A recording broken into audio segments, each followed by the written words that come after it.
Hey everyone! So today for our reading mini lesson, we're going to be focusing on finding the main idea and having supporting details about it on a specific page in a nonfiction book. So we're really zooming in on one important topic in the nonfiction book. So we're going to be using the Kangaroos book that we used yesterday. So we read aloud the entire book yesterday, and we talked a little bit about nonfiction text features and how we can make predictions and reflect about our book. So we don't need to read the whole book again, so you don't need to rewatch that video if you don't want to, but you could if you wanted to. But let's go ahead and get started with this lesson. So I've already set up our little anchor chart right here, and I went ahead and selected a page for us. So I selected this page, which was all about how kangaroos live in groups. So let's go ahead and reread just this page. Kangaroos live in groups called mobs. Some mobs have only 2 or 3 kangaroos. Other mobs have 100. One male leads the mob. Other kangaroos act as sentries. And remember, we learned that sentries means guards or lookouts from the little baby glossary right here. They look out for danger. We also could have learned what sentries was looking at this next sentence. So they act as sentries, they look out for danger. So we know a sentry is someone who is a lookout, who looks out for trouble. And then the caption next to this photograph said, living in a mob helps kangaroos stay safe.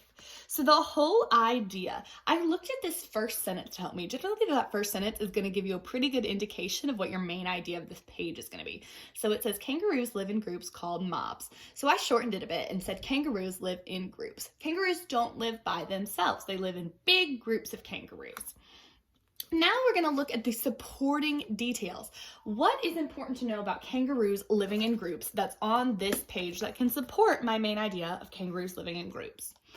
Well, I'm definitely going to put what those groups are called. So I'm going to say groups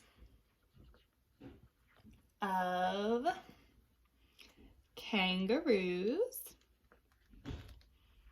are called mobs. Because I think that's an interesting detail, and it said it in our main topic sentence as well. I think it's also important to know that one kangaroo leads the mob. One male kangaroo is kind of the leader of the pack. So I think that's a good supporting detail. So notice though it says some mobs have only 2 or 3 kangaroos, other mobs have 100. That could be a supporting detail you could use as well. It's just not one that I'm going to use. I think that it's more important to say that one kangaroo leads the mob. So one kangaroo leads the mob.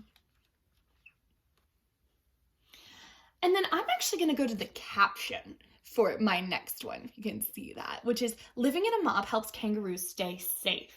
So I could put that other kangaroos act as sentries, that the kangaroos stay in mobs to look out for danger. I could come back and put how many kangaroos are in a mob, whatever detail you think best supports the main idea. It's up to you, but I'm going to put living in groups helps kangaroos stay safe. All right, so based on just this page, not the entire book, just this page, I'm doing some jot notes and bullet points about. Kangaroos live in groups. That's my main idea, what this page is mainly about. And my supporting details that back up my main idea are that groups of kangaroos are called mobs, that one kangaroo leads the mob, and living in groups help kangaroos stay safe.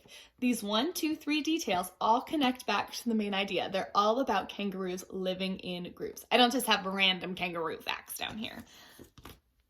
All right, you guys, I hope you enjoyed identifying the main idea and having supporting details for a page in a nonfiction book. If you're reading a nonfiction book, you should definitely try this out at home and let me know what you find out. I'll see you guys in our next mini lesson. Bye!